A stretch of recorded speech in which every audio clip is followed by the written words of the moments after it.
दोस्तों, जिस भी घर में या घर की छत पर कबूतर अंडे देता है, वह लोग हो जाए सावधान, क्योंकि साक्षात परमात्मा आपको देना चाहते हैं ये 3 संकेत। लेकिन यदि आपने समय रहते इन संकेतों को नहीं समझा तो आपको बाद में बहुत पछताना पड़ सकता है। दोस्तों, क्या आपने कभी सोचा है कि जिस घर में कबूतर आकर अंडे दे देता है वो घर कोई साधारण घर नहीं होता? ये घटना कोई साधारण घटना नहीं होती, क्योंकि दोस्तों शास्त्रों में कहा गया है कि कुछ जीव, कुछ जानवर ऐसे होते हैं जो इंसानों से पहले ही आने वाले समय को, घर की ऊर्जा को और भाग्य को महसूस कर लेते हैं। यानी कि दोस्तों, आपके जीवन में आने वाले समय में, आने वाले दिन में क्या होने वाला है, कुछ जीव, कुछ जानवर इसे आपसे पहले महसूस करके आपको कुछ बहुत बड़े संकेत प्रदान करते हैं। और उन्हीं जीवों में से दोस्तों एक जीवा दोस्तों, आज की इस वीडियो में हम आपको बताएंगे कि जिस घर में कबूतर अंडे देता है वहां आपको कौन से शुभ और कौन से अशुभ संकेत मिलते हैं, किन हालातों में। दोस्तों, आपको इस बात को एक चेतावनी के रूप में समझ जाना चाहिए और किन हालातों में आपको इन्हें एक खुशखबरी मान लेना चाहिए। इस वीडियो को दोस्तों अंत तक जरूर देखिएगा, क्योंकि मैं आपको गारंटी देता हूं आज तक आपने ऐसा वीडियो न कभी देखा होगा न कभी सुना होगा। क्योंकि दोस्तों हर घर में कबूतर आता जाता रहता है। आपने भी अपने घर की छत पर कभी न कभी कबूतर देखा होगा, या आपके घर में, घर के किसी कोने में या घर की किसी छत पर कबूतर ने अंडा दिया होगा। लेकिन दोस्तों, कबूतर का अंडा सिर्फ एक अंडा नहीं होता, ये आपके घर के भाग्य का एक संदेश होता है। लेकिन हम उन संदेश को, उन संकेतों को समझ नहीं पाते। इसीलिए आज के इस वीडियो में हम आपको सारी की सारी महत्वपूर्ण जानकारी देने वाले हैं। तो शुरू से लेकर अंत तक वीडियो में बने रहिएगा। सर्वप्रथम शुरुआत करने से पहले जितने भी भगवान श्री कृष्ण के सच्चे भक्त वीडियो को देख रहे हैं वो इस वीडियो को लाइक करें और सच्चे मन से कमेंट बॉक्स में राधे राधे जरूर लिख देना। दोस्तों, हमारे सनातन धर्म में हर एक जीव को बहुत पूजनीय माना गया है। और दोस्तों, हर एक जीव के अंदर कोई ना कोई शक्ति होती है, हर एक जीव के अंदर कोई ना कोई ऊर्जा होती है और हर एक जीव का कोई ना कोई अर्थ होता है। चाहे वह छोटी छोटी चींटियों से लेकर बड़े बड़े हाथी तक क्यों ना हो, एक मछली से लेकर गरुड़ तक क्यों ना हो, हर एक जीव के अंदर किसी ना किसी शक्ति का प्रतीक हमारे सनातन धर्म में बताया गया ही। ऐसे ही दोस्तों, कबूतर को शास्त्रों में शांति का दूध, प्रेम का प्रतीक और अदृश्य शक्तियों का संवाहक माना गया है। आपने सुना होगा पुराने समय में राजा महाराजा कबूतरों से ही संदेश भेजा करते थे, क्योंकि ऋषि मुनि मानते थे कि कबूतर केवल उन्हीं स्थानों पर रुकता है जहां वातावरण शांत होता है, सुरक्षित होता है, जहां वातावरण में ऊर्जा बहुत शुद्ध होती है। इसीलिए जब कोई कबूतर किसी घर को चुनकर वहां घोंसला बनाता है और वहां पर यदि वो अंडे दे देता है तो ये कोई साधारण घटना नहीं होती। लेकिन आज के दौर में दोस्तों, लोग कबूतरों का आना बहुत अशुभ मानते हैं। आपने भी अपने घर के आसपास कई सारी जगहों पर देखा होगा कि कुछ लोग तो कबूतरों के लिए घर पर दाना डालते हैं, ज्वार, मक्की, चावल आदि चीजें डालते हैं, ताकि न सिर्फ कबूतर बल्कि अन्य पशु पक्षी उनके घर की छत पर आए, अपना पेट भरे। लेकिन कुछ लोग दोस्तों इसे बहुत अशुभ मानते हैं। कुछ लोगों का कहना है कि कबूतर दरिद्रता का संकेत होता है। कबूतर यदि आपके घर पर या घर की छत पर आ रहा है तो वह आपके जीवन में दुख, दरिद्रता और परेशानियां लेकर आएगा। कुछ लोग कहते हैं कबूतर घर की छतों पर आते हैं तो बहुत ज्यादा गंदा कर जाते हैं, लेकिन कुछ लोग इसे बहुत पूजनीय मानते हैं। और दोस्तों, में यदि कबूतर आपके घर पर आ रहा है तो ये कोई साधारण घटना नहीं है। ग्रंथों में लिखा गया है कि जहां भी कोई जीव अपने बच्चों को जन्म देने का स्थान चुनता है वह भूमि अवश्य ही कोई दिव्य भूमि होती है। जी हाँ दोस्तों, देखिए जो पशु पक्षी होते हैं वह तो पूरे आसमान में भ्रमण करते हैं, पूरी दुनिया के किसी भी कोने में वो अपना घोंसला बना सकते हैं, कहीं पर भी वो अंडे दे सकते हैं, लेकिन वो एक बहुत ही सुरक्षित जगह ढूंढते हैं, एक ऐसे दिव्य जगह ढूंढते हैं जहां उन्हें सुरक्षित महसूस हो, जहां उन्हें एक दिव्य शक्ति महसूस हो, एक अच्छी ऊर्जा महसूस हो। देखिए हम तो मनुष्य हैं, हम केवल वही समय समझ सकते हैं जो आज वर्तमान में हमारे साथ हो रहा है। हम ना केवल हमारे बीते कल को सुधार सकते हैं और ना हम अपने आने वाले कल को जान सकते हैं, समझ सकते हैं, लेकिन जो पशु पक्षी होते हैं इनके अंदर भगवान ने एक बहुत ही दिव्य शक्ति प्रदान करी होती है।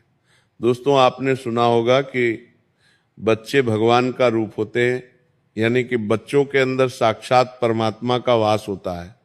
इसी प्रकार से आपने एक और बात सुनी होगी कि गौ माता के अंदर 33 कोटि देवी देवताओं का वास होता है। इसीलिए सभी जीव जंतुओं में गौ माता सबसे ज्यादा पूजनीय रहती है। क्यों? क्योंकि गौ माता एक ऐसा जानवर है जिसके अंदर साक्षात ईश्वर का वास होता है, और इसीलिए हम गौ माता को माँ के समान मानते हैं। उन्हें हम केवल एक जानवर नहीं मानते, हम उनकी सेवा करते हैं, सुबह शाम उन्हें रोटी देते हैं। क्यों? क्योंकि वो पूजनीय है। गौ माता हमारे आने वाले भाग्य को सुधार सकती है, आपकी फूटी किस्मत को सुधार सकती है। और इसी प्रकार से दोस्तों जो आसमान में उड़ने वाले पशु पक्षी होते हैं वो आपके आने वाले समय को, आपकी आने वाली ऊर्जा को आपसे पहले देख सकते हैं, और आपके घर में, आपके घर के आसपास किस प्रकार की ऊर्जा का वास हो रहा है। कई बार दोस्तों ये चीजें हम नहीं समझ पाते। आपने देखा होगा कि पिछले कुछ सालों से आप अपने जीवन में बहुत मेहनत करते, लेकिन फिर भी आपको अच्छी सफलता नहीं मिलती। आपको कई साल लग जाते हैं छोटी छोटी सफलताएं प्राप्त करने के लिए, लेकिन कुछ लोगों के जीवन में कम मेहनत किए, बिना ज़्यादा परेशानियों का सामना किए भी उनके जीवन में बहुत बड़ी बड़ी सफलता आ जाती है, बहुत धन आ जाता है, बहुत सारी खुशियां आ जाती है, और आप समझ नहीं पाते कि आखिर मैं तो इतनी मेहनत कर रहा हूँ, मैं अपने जीवन में इतना दुख देख रहा हूँ, इतना परिश्रम कर रहा हूँ, आखिरकार फिर भी मेरे जीवन में खुशियां क्यों नहीं आ रही। तो दोस्तों मैं आपको बता दूं, यह सब आपके घर में और आपके जीवन में चल रही ऊर्जाओं के कारण होता है। जी हाँ दोस्तों, कई बार आपने लोगों के मुंह से ये बात सुनी होगी कि अरे मेरा भाग्य बहुत खराब है, मैं ये काम करूंगा तो पक्का ये काम बिगड़ जाएगा। और आपने कई लोगों के मुंह से ये भी सुना होगा कि अरे मेरी किस्मत बहुत अच्छी है, मैं जिस काम में हाथ डालूंगा वो काम सफल हो जाएगा, मैं जहां पैसा लगाऊंगा वहां से लाभ मिल जाएगा, मैं जो व्यापार करूंगा उस व्यापार में मुझे बड़ा धन प्राप्त हो जाएगा। ये किया जी, कुछ लोगों का आत्मविश्वास भी होता है और कुछ लोगों के आसपास की ऊर्जा भी होती है। कई बार दोस्तों हम इस ऊर्जा को समझ नहीं पाते। कई बार हमारे घर में बहुत ज्यादा नेगेटिव यानी नकारात्मक ऊर्जा होती है, जिसके कारण हम जीवन में चाहे कितना ही परिश्रम कर लें, हम कितनी ही मेहनत कर लें, हम कितनी कोशिशें क्यों ना कर लें, लेकिन फिर भी हमारे काम पूरे नहीं होते। हमारे जीवन में केवल और केवल दुख, केवल और केवल परेशानियां आती हैं। बहुत मेहनत करने के बाद भी केवल असफलता हमारे हाथ लगती है, और महीने के अंत में हमारी जेब, हमारी तिजोरी खाली की खाली रह जाती है। ये सब दोस्तों आपकी फूटी किस्मत या आपके खराब भाग्य के कारण नहीं होता। कई बार इसमें आपके घर की जो ऊर्जाएं होती हैं उनका भी बहुत बड़ा हाथ होता है। और जो कबूतर होता है दोस्तों, वह इन्हीं ऊर्जाओं को अपनी दूरदृष्टि से पहले ही देख लेता है। दोस्तों, आपको एक बहुत अच्छी बात बताता हूं। एक बार की बात है, देवर्षि नारद जी अपने मन में कई सारे प्रश्न लेकर कैलाश पर्वत पहुंचते हैं। वहां महादेव अपनी साधना में, अपने ध्यान में लीन थे। दोस्तों, महादेव को चारों ओर दिव्य प्रकाश फैला हुआ था। नारद मुनि ने अपनी वीणा रखी, महादेव को नमन किया और बोले नारायण, हे महादेव, आज एक प्रश्न मेरे मन में, मेरे हृदय में बार बार उठ रहा है। भगवान शिव ने धीरे धीरे अपने नेत्र खोले, हल्के से मुस्कुराए और बोले, कहो नारद, तुम्हारे मन में क्या प्रश्न है, क्या जिज्ञासा है? नारद मुनि बोले, प्रभु, पृथ्वी पर मैंने देखा है कुछ घरों में कबूतर अपने अंडे दे देते हैं, कुछ पशु पक्षी अपने अंडे दे देते हैं, और कुछ घरों में वे आते ही नहीं हैं। कुछ जगह ऐसी होती हैं जहां कबूतर या अन्य पशु पक्षी कुछ पल बैठते हैं और तुरंत वहां से उड़ जाते हैं, और कुछ जगह ऐसी होती है, कुछ घर ऐसे होते हैं जहां कबूतर कई कई वर्षों तक बसे रहते हैं।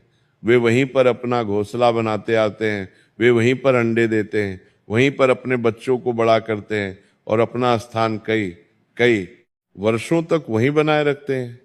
हे नीलकंठ, हे महादेव, क्या इसके पीछे कोई रहस्य है, या ये केवल एक संयोग है, या ये कोई संकेत है? मेरे मन के इन सवालों को दूर कीजिए, मुझे इन प्रश्नों का उत्तर दीजिए। तभी भगवान शिव ने गंभीर स्वर में कहा, नारद, यह संयोग नहीं है। प्रकृति का कोई भी जीव बिना किसी कारण या बिना किसी ऊर्जा के किसी भी स्थान को अपना घर नहीं बनाता। जिस घर में कबूतर अंडे देता है, वहां 3 शक्तियां काम करती हैं। स्थान की ऊर्जा, वहां रहने वालों का कर्म और आने वाला समय। ये सुनते ही नारद मुनि चकित हो गए, हैरान हो गए। प्रभु, क्या कबूतर आने वाले समय का संकेत देता है? महादेव बोले, हाँ, नारद को जीव वर्तमान में रहते हैं, कुछ अतीत को धोते हैं तो कुछ भविष्य की आहट लेकर चलते हैं। कबूतर उन्हीं जीवों में से एक है। भगवान शिव आगे बोले, नारद, कबूतर बहुत ही संवेदनशील है। जहां डर हो वो वहां नहीं बसता, जहां नकारात्मक ऊर्जा भटक रही हो। कबूतर हमेशा केवल उसी स्थान को चुनता है जहां उसे शांति महसूस होती है, जहां कंपन शुद्ध होती है, जहां वातावरण में स्थिरता होती है। इसीलिए कई बार कबूतर उस घर में अंडा देता है जहां वर्षों से दुख चल रहा होता है, क्योंकि वह बताने आता है कि अब परिवर्तन का समय है। आपके जो इतने समय का दुख था, वह दुख अब मिटने वाला है। और कबूतर ये संकेत देता है कि आने वाला समय आपके भाग्य के लिए, आपकी किस्मत के लिए एक नया मोड़ लेकर आने वाला है, एक नई शुरुआत लेकर आने वाला है। ये सुनते ही नारद मुनि बोले, हे प्रभु, तो क्या हर बार कबूतर का अंडा देना शुभ होता है? महादेव कुछ क्षण के लिए मौन रहे, फिर बोले, नारद, संसार में कुछ भी केवल शुभ या केवल अशुभ नहीं होता। संकेत इस बात पर निर्भर करता है कि वो कहाँ अंडा दे रहा है, कैसे अंडा दे रहा है, उस घर की स्थिति क्या है। कभी वही घटना वरदान बन जाती है, तो कभी वही घटनाएं एक चेतावनी का रूप बन जाती हैं। फिर भगवान शिव आगे बोले, मनुष्य को भविष्य सीधे सीधे कभी दिखाई नहीं देता, इसीलिए प्रकृति उसे कई तरीके के संकेत देती है। कई बार ये संकेत पक्षियों के माध्यम से होता है, कई बार ये जानवरों के माध्यम से होता है, तो कई बार अचानक जीवन में होने वाली घटनाओं के माध्यम से होता है। कबूतर का किसी घर में अंडा देना इन्हीं संकेतों में से एक संकेत है। ये संकेत बताता है कि घर की ऊर्जा किस दिशा में जा रही है, घर की शक्ति किस प्रकार की है, घर में सकारात्मक शक्ति है या नकारात्मक शक्ति है। दोस्तों, बहुत बार आपने देखा होगा कोई घर सालों से परेशानियों में बना होता है, उस घर में कोई कितना ही प्रयास कर ले, परेशानियां कभी कम नहीं होती, और उस घर में कभी कभी अचानक कबूतर घोंसला बना लेता है, तो कुछ महीनों के बाद से ही उस घर के हालात बदलने लगते हैं, उस घर में खुशियां आने लगती हैं। न सिर्फ उस घर में पैसा टिकता है, बल्कि उस घर से जुड़ी सारी समस्याएं पूरी तरीके से समाप्त हो जाती है। और कई बार आपने कहीं कहीं ये भी देखा होगा कि घर में कबूतर बहुत बढ़ जाए तो गंदगी होती है, घर में कलेश बढ़ जाता है, पैसा टिकता नहीं है। दोनों स्थितियों के अर्थ अलग अलग होते हैं और यही रहस्य नारद मुनि जानना चाहते थे। और जब उन्होंने ये प्रश्न भगवान शिव से किया तो महादेव बोले, नारद मनुष्य अक्सर संकेतों को समझने के उनकी जगह डर जाता है, अंधविश्वास में चले जाता है, पर जो संकेत को समझ लेता है वह आने वाले संकट से भी बच सकता है और आने वाले अपने भाग्य, अपने सौभाग्य को भी बढ़ा सकता है। नारद मुनि बोले, हे महादेव, कृपया मुझे विस्तार में समझाइए, विस्तार से बताइए, कबूतर कब अंडा देता है तो शुभ होता है और कब अंडा देता है तो उसे चेतावनी समझना चाहिए। तब महादेव बोले, नारद मेरी बात ध्यान से सुनो, अब मैं तुम्हें वही बात बताने जा रहा हूं जो बात हर घर के व्यक्ति को जानना चाहिए। कबूतर का किसी घर में अंडा देना सिर्फ एक प्राकृतिक घटना नहीं है, ये उस घर के भूत, वर्तमान और भविष्य से जुड़े संकेत होते हैं। पर ये संकेत हर घर के लिए एक जैसे नहीं होते, क्योंकि संकेत को शुभ या अशुभ बनाता है उस घर का वातावरण, कर्म और दिशा। नारद मुनि हाथ जोड़कर बैठ गए और बोले, हे प्रभु कृपया करके स्पष्ट कीजिए। तब महादेव बोले, नारद, जब कबूतर किसी घर में शांति से घोंसला बनाता है, डरता नहीं है और बिना किसी बाधा के, बिना किसी डर के अंडा देता है, तो समझ लेना कि वहां शुभ शक्तियों का प्रतीक है। क्योंकि कबूतर बहुत ही संवेदनशील होता है, वो वहां नहीं टिकता जहां भारी नकारात्मकता होती है। अगर वो आपके घर में अंडा दे रहा है तो इसका पहला संकेत है आपकी घर की ऊर्जा शुद्ध हो रही है। ऐसे घरों में धीरे धीरे मन की बेचैनी कम होगी, बिना कारण होने वाले झगड़े कम होते हैं, नींद बेहतर आती है और मां लक्ष्मी की कृपा सदैव ऐसे घर पर बनी रहती है। फिर महादेव बोलते हैं, नारद, कई बार कबूतर उन घरों में अंडा देता है जहां लोग लंबे समय से संघर्ष कर रहे होते हैं। ये संकेत होता है अब पुराने कर्म समाप्त हो रहे हैं और नए अवसर जन्म लेने वाले हैं। जैसे कबूतर का अंडा एक नई जिंदगी का प्रतीक है, वैसे ही ये संकेत होता है नई शुरुआत के, नए सौभाग्य के, नए रास्ते खुलने के। कबूतर शांति का प्रतीक है। जिस घर में वह निडर होकर अपने बच्चों को जन्म देता है, वहां आने वाले समय में सुख, शांति और समृद्धि का वास होता है। फिर महादेव बोले, नारद, प्राचीन काल में कबूतर के अंडे को वंश वृद्धि का प्रतीक माना गया है। कई शास्त्रीय मान्यताओं में कहा गया है कि जिस भी घर में कबूतर अंडा दे दे, महासंतान पक्ष से कोई शुभ समाचार मिल सकता है। किसी को संतान का सुख, किसी को परिवार की खुशी, तो किसी को बच्चों की उन्नति का समाचार मिल सकता है। यह सुनते ही नारद बोले, प्रभु आपने शुभ संकेतों के बारे में तो बता दिया, अब जरा चेतावनी के बारे में भी बता दीजिए महादेव। ये सुनते ही उनका स्वर गंभीर हो गया और महादेव बोले, नारद ध्यान से सुनो, अगर कबूतर जरूरत से ज्यादा बढ़ जाए, घर गंदा हो जाए, लोग परेशान रहने लगे, तो वही घटना चेतावनी बन जाती है। जब घर में कबूतर अधिक होने लगे, लगातार शोर मचाए, गंदगी बढ़ जाए, तो ये संकेत हो सकता है कि घर में तनाव धीरे धीरे बढ़ रहा है, लोग अंदर ही अंदर से टूट रहे हैं और नकारात्मक शक्तियां आपके घर पर हावी होने लगी है। प्रकृति आपको पहले से ही यह संकेत प्रदान करती है। कई बार कबूतर घर के अंदर ही अंदर हर जगह बसेरा बना लेते हैं। फिर आप देखोगे कि पैसा आता तो है पर टिकता नहीं है, अचानक खर्च बढ़ जाता है, कर्ज की स्थिति बनने लगती है और घर में कोई ना कोई बीमार रहने लगता है। जिस भी घर में जीव जंतु जरूरत से ज्यादा बढ़ जाए, वहां का संतुलन बिगड़ने लगता है। ये सुनने के बाद नारद मुनि ने पूछा, हे प्रभु, असली शिक्षा क्या है? महादेव मुस्कुराए और बोले, नारद कबूतर का अंडा तुम्हें ये नहीं बताता कि तुम्हारे साथ क्या होगा, वो ये बताता है कि तुम अभी किस दिशा में जा रहे हो, तुम्हारे घर की ऊर्जा कैसी है। अगर घर में शांति है तो ये वरदान बन जाता है, और अगर घर में अव्यवस्था है तो ये चेतावनी बन जाता है। संकेतों को पूजा मत बनाओ और संकेत से डरो भी मत। संकेत को समझो, घर साफ रखो, मन साफ रखो, अपने कर्म साफ रखो, तो हर संकेत तुम्हारे लिए शुभ बन जाएगा। दोस्तों, कबूतर का अंडा देना आपको केवल एक आईना दिखाता है, आपके घर की ऊर्जा दिखाता है। अगर आपके घर में भी कबूतर ने अंडा दिया है तो डरिए मत, ध्यान दीजिए, देखिए क्या आपके घर में शांति बढ़ रही है या अशांति बढ़ रही है, घर में साफ सफाई है या गंदगी है, घर में प्रेम बढ़ रहा है या घर में लड़ाई झगड़े बढ़ रहे हैं। क्योंकि प्रकृति पहले से ही आपको ये सारे संकेत दे देती है, और अगर आप समय रहते इन संकेतों को समझ जाएं तो आप अपने आने वाले समय को, अपने आने वाले भविष्य को भी सुधार सकते हो।